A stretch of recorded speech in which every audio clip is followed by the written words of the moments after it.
Hello guys, welcome back to RJ Coding Tips. Ngasigi video ki topic si Python decision control statements haina thamjagani. Ngasigi video sida Python da karamba conditional statements natraga decision control statements yawi habdo khoi puna yimenagani. Ahan bagi oina Python gi if statement dagi if else aduga loina if elif and else sigi topic ahum sida khoi ngasi nei nazagani. Aduna video sida lobe phoging video computer screen da puna yingminarse.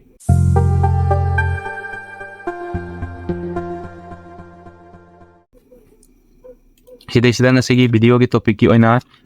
file ama simjage. Sigi file sida koina nasi topic thajage Python decision control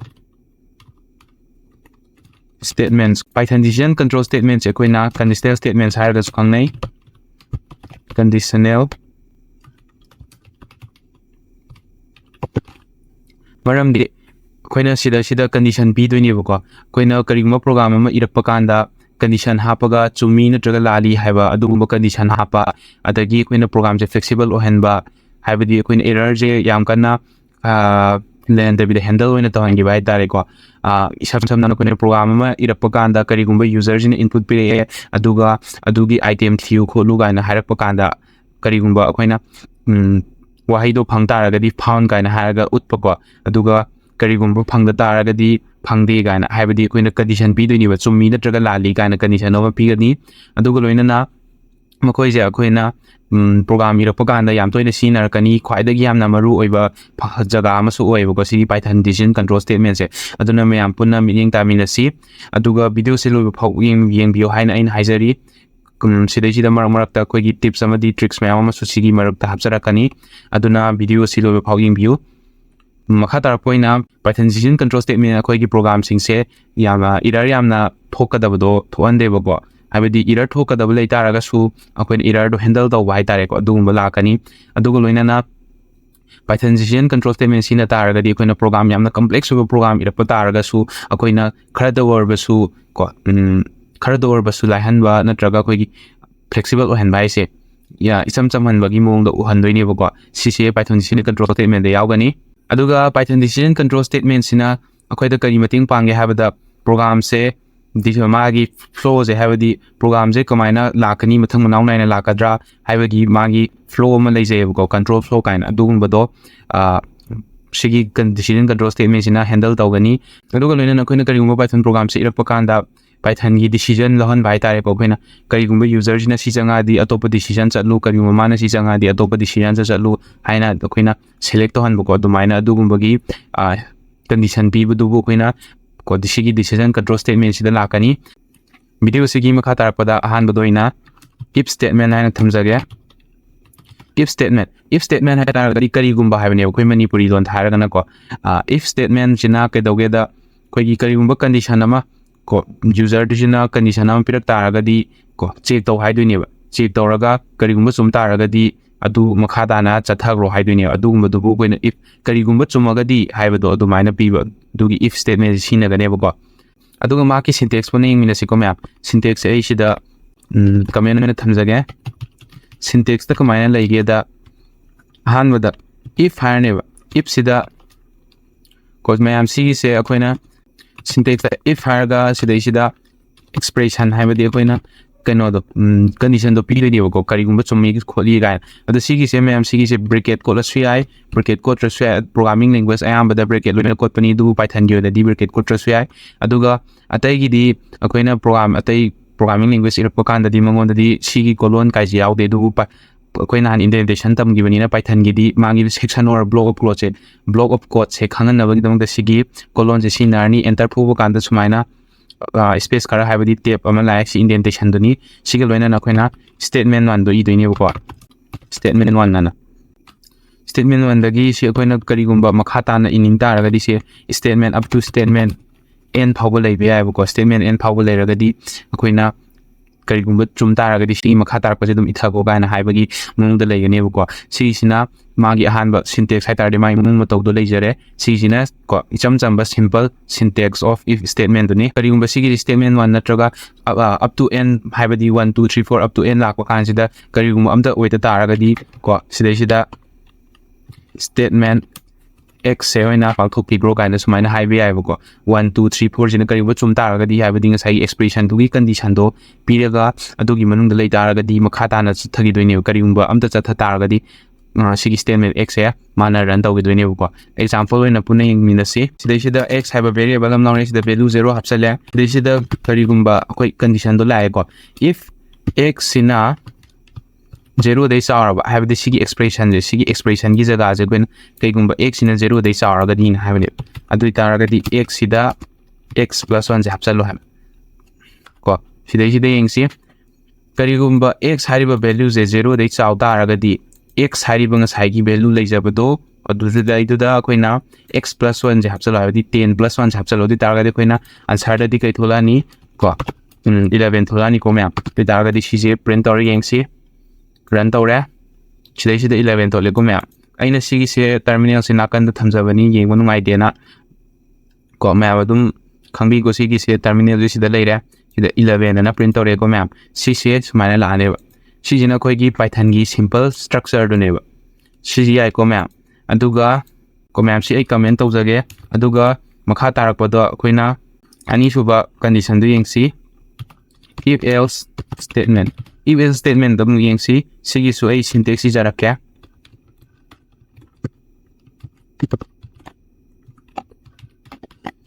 if else statement ki syntax na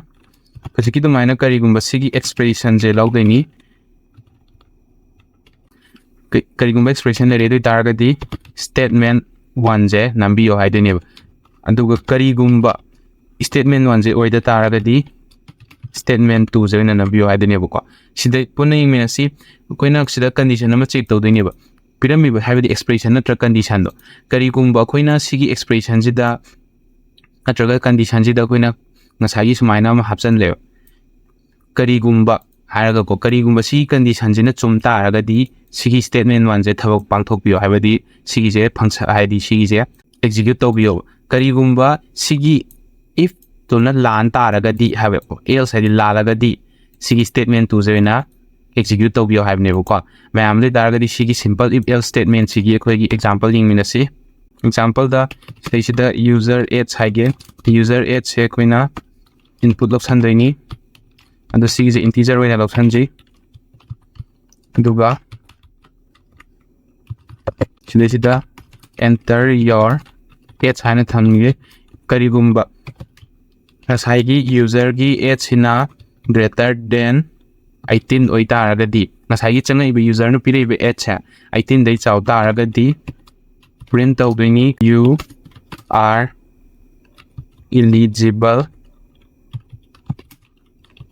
for voting or vote nang de vote hada ba yare haiduni ko kai ko ma'am sigi karigumba user gi age sina greater than or equal to hapsan ji ma'am si condition oidoni karigumba user hiding sai user na pire be magi age to greater than or equal to 18 natraga 18 dai hen taragadi ma je vote hada ba yare ba chi makhada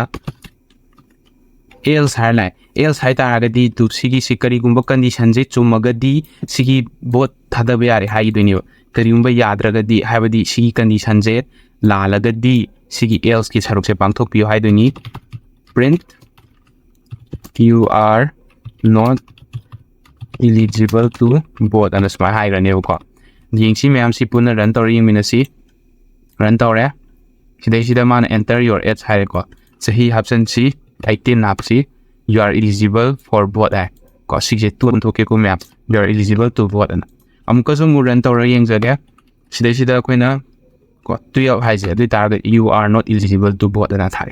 amka so mu run tawri yeng si sida 45 pige taradi you are eligible to vote aduna takpadi koina kariyumba sigi condition nama pirani ba sigi condition ja if sida chummagadi magi sigi statement se hana hadi sida condition atopa hapasu koina adu mayam do loinamak pangthok piu karigumba lalagadi else haje lalagadi edu condition do chumdragadi sigi print makhagi se natraga sigi makhada tarakpa any statement oigera ko adu sing do pangthok piu haibani sigina khoigi nasai if else ki achamba syntax toni sigi jina syntax laire adu magi si chamba example am laire si je khoina hang why project kumba sarpa na traga koina program atopa irapa kanda sumaina if else kumba sinarakpa conditional statements am sinarakani si jina khoi gi program do function tauhandoineba jaga amadagi jaga amada adagi chumagana adu tau lalagana adu tau kaina sumaina akhoi sigi python gi decision control statement sina akhoi yam chauna mateng panganeba makha tarapada khoina sigi if else statement ki matung dadi mu po makha tarapada if else sigi jada if elif haibam ne aduga else haibam ne sumaina if elif aduga loina else sigi statement hamsarange statement adu sumaina lakaneba sijina mayam kaino haibadu puning milasi mayam sigi if elif else haiba statement se sigi syntax ijarake sidana mu koi condition je ama natraga ani natraga obum natraga condition mayam happening taragadi if elif else edum sina ba adone bako aduna ma ki syntax ijarake syntax sida if karigumba expression nama leire ko adai taragadi sigi statement 1 se pangthokpiu karigumba lalagadi sigi ko elif haraga sida khoina condition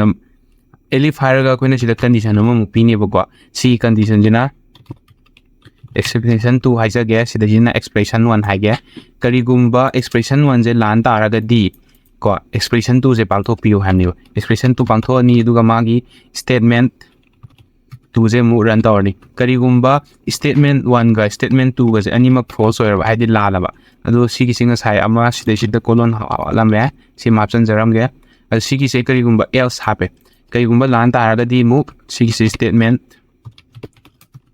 statement 3 da mu lao haidini ko sigi mayam sigi example mu puning minasi aduga gyan tagani hana khanjai here num equal to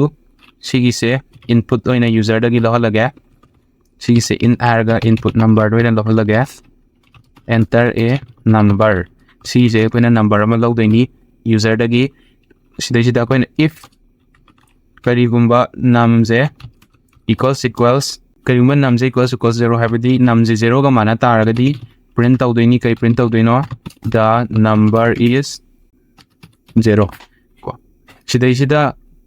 koina number je num je 0 ga mane na loksale habidi karigumba num je 0 na mane na pi habidi user ne piraiba number je 0 oi taragadi number je 0 ne haidoini bako aduga elif se hapani elif karigumba num jina greater than 0 ko 0 dei sau taragadi kai oini print the number is a positive number je positive number ne ba ko sijina koi gi karigumba num jina 0 dei saragadi si condition ama mu hape ko myam si makhada else karigumba amta oida daladi hadi 0 ga sumana draba 0 ga sumana draba adagi 0 dagi su chaudra taragadi print the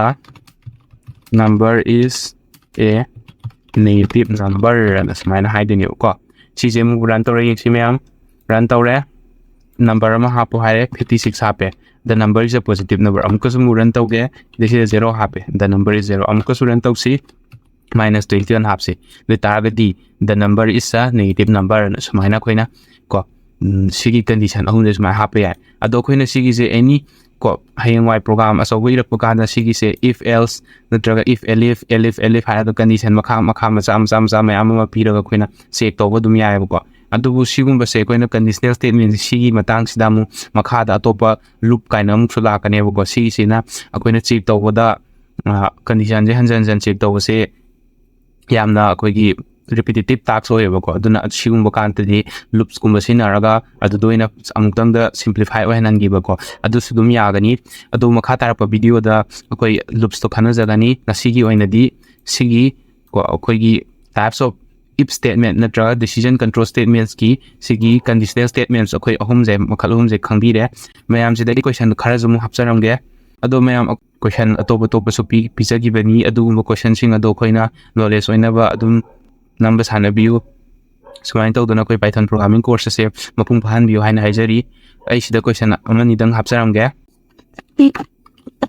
write a python program to find the larger of two numbers ko number matching ani gi marakta koi gi karamana chawi haibado sigi condition mayam je conditional statement mayam se sisi naraga adum puthokpa yagani ani shuba question da write a Python program to find if an entered number is even or odd. Ko mayam sigi sina ani suba sidana Python program ama ibiu karigumba changa iba user na pire iba number do even oi natraga odd oi have do khangudra ko sigi sina question number 2 ri sigi next question number 3 da mag hapsaram ge siga chama nai write the Python program to find the larger of sidana 3 numbers ko mayam sidana number ahum da kanana khwaisa we have do sigi se ani shuba sigi akoina tamgiba sigi if elif else si statement ahumje sigi sida ahum suba sigi shinaraga akoina nam question number 3 je hotbe agani aduga kaliba enter numbers even or odd haidaraga di sijina akoina if else statement do sina we agani aduga sigi se ko simple Python program to find the larger of two numbers sijo going if else sinagani if statement se ayam matamda yam toina sinaba udande akoina sinaba se if elif ko sigi ahum suba statement se sina ayamba sinagadi aduna sumai tawdana ko question ahum je ai thamjaramge ngasigi oina di video se matang sai sida tension jage mayam channel se subscribe tawbiramo aduga video se su like amadi share tawbiramo khoi friend amadi colleague da share tawbiramo sumaina programming course ama khoi punna taminari haiba se mukhoi da ju khanga lagadi akoi punna grow tawminaba yagani ngasigi oina di matang sai sida loisin jage mayam. Thank you so much for watching and I will see you in the next video.